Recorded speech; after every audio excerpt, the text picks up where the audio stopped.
Idol, lagi ko kayo pinapanood. Ask ko lang, may pag-asa bang matuto ng coding kahit high school grad lang at walang background sa computer? At ano dapat ko umpisahan? Nagtatry kasi ako mag self-study. Okay, sasagutin natin to. Pero mag-start muna tayo dun sa pinakadulo, yung self-study.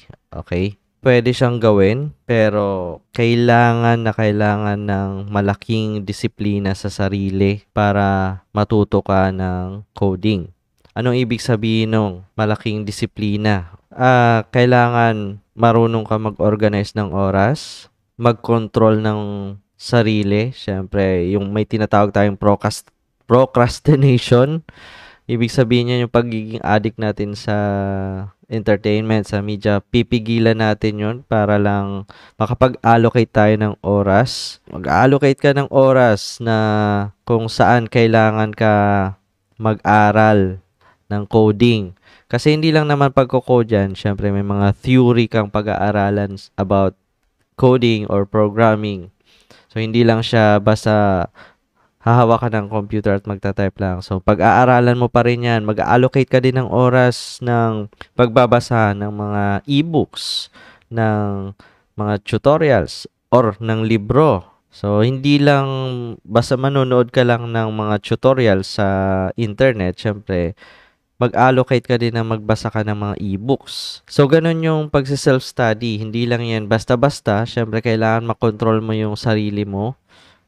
Isa pa dyan, mag-allocate ka nga ng oras. For example, sa isang araw, mag-allocate ka ng isa, dalawa, or tatlong oras sa isang araw. Mag-a-assign ka ng oras. For example, 9 to 12. Sa 9 to 12 ba na yan araw-araw?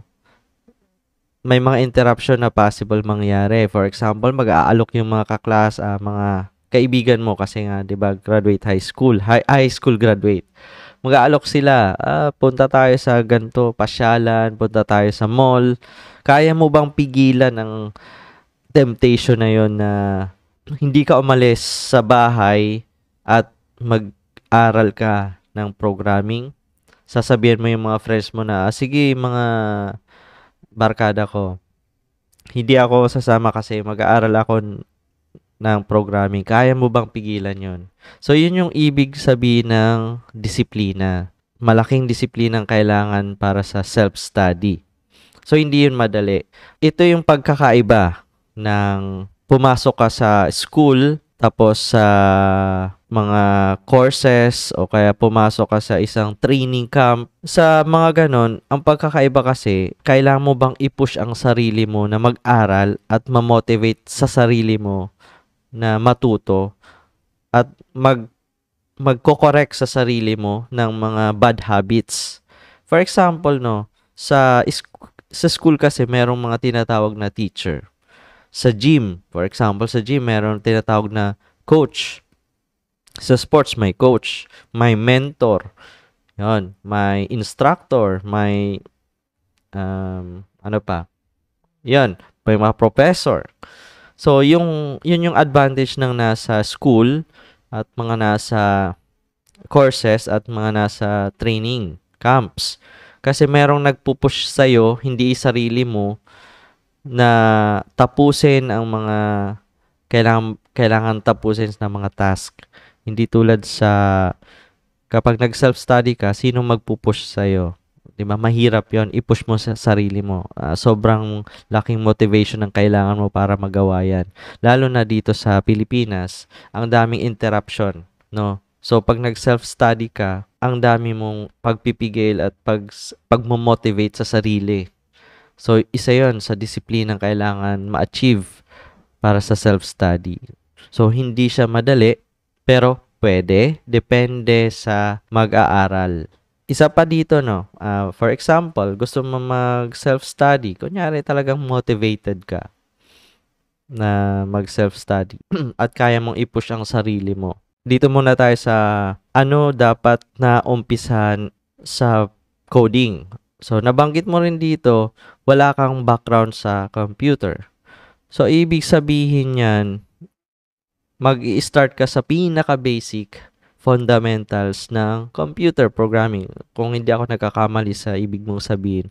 Which is, yan yung dapat na uumpisahan talaga.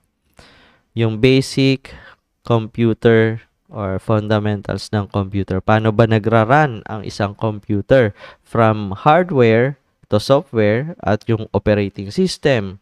Yung Windows, paano ba gumagana yung Windows, 'di ba? Yung Android phone, paano gumagana yung Android phone? Paano nangyari yung pag-i-install ng mga program? Paano gumagana yung internet? So, yun yung kailangan na background na makuha mo bago ka mag-start talaga sa programming. Yun yung fundamentals na tinatawag. Doon ka dapat mag-uumpisa kung gusto mong matuto ng coding or programming. At tinuturo din po yan sa college. Actually, kapag nag-take ka ng STEM, dapat tinuturo na yung computer, yung fundamentals of ng computer, yung basic ng hardware and software, tinuturo na dapat yan sa senior high o sa high school. So, dapat meron ka ng background. Kung titingnan natin, dapat meron na talaga. So, depende sa track kasi ng high school. Pwede ka nang sumunod, pag-aralan mo na yung principles ng computer programming. More on software side na talaga siya. And yung development, paano ginagawa. So, doon na iikot yung pag-aral mo ng programming, which is self-study. Okay, so medyo madami-dami ka pang pag-aaralan kasi yung fundamentals ng computer programming pagdating sa college or sa isang semester din yan, tinitake. Ang iba nga, pinagmimix na yung fundamentals at yung programming. Pero, syempre, kailangan mabilis ka rin mag-pick up doon. Okay, sa high school naman, minsan, tinitake yan ng mga dalawang quarter ata or isang buong school year. So, depende kasi yan sa pakagawa ng program. Okay? Program, I mean dyan sa program na yan is yung academic program.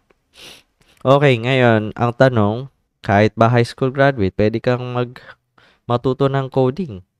So, ang sagot ko dyan ay pwede, yes, pero syempre may mga condition at dapat ma-meet mo yung mga nabanggit ko kanina na discipline sa sarili, kung magsi-self-study ka, at maraming pag-aaralan. So, pwedeng umabot ka din ng 1 to 2 years para magkaroon ka ng confidence na tinatawag kapag sumalang ka na sa tunay na industry ng programming. Okay. 1 to 2 years na rigid o yung talagang siniksik mo ang sarili mo sa pag-aaral. Everyday nag-aaral ka. Then, yan, mga 2 taon. Para ka rin nag-take niya ng 2-year course sa programming. So, which is meron. Meron yan sa, alam ko ang TESDA, meron nag-offer ng ganyan. Pwede kang magtanong. Or meron din mga short courses. Pwede kang mag-sit-in sa mga school, public school, kung papayagan. Pero parang medyo, questionable kasi hindi basta-basta din naman nagpapapasok sa mga public school at sa private school. Siyempre, may tuition yan. Okay, sana nasagot ko ng maayos tong tanong na to. Kay Ryan Rosas 2538. At para sa iba na may parehong katanungan, sana meron kayong napulot. Sa sunod ulit, kung may tanong kayo na patungkol sa mga ganitong topic, I'm willing to help and willing to answer your question. Bye-bye!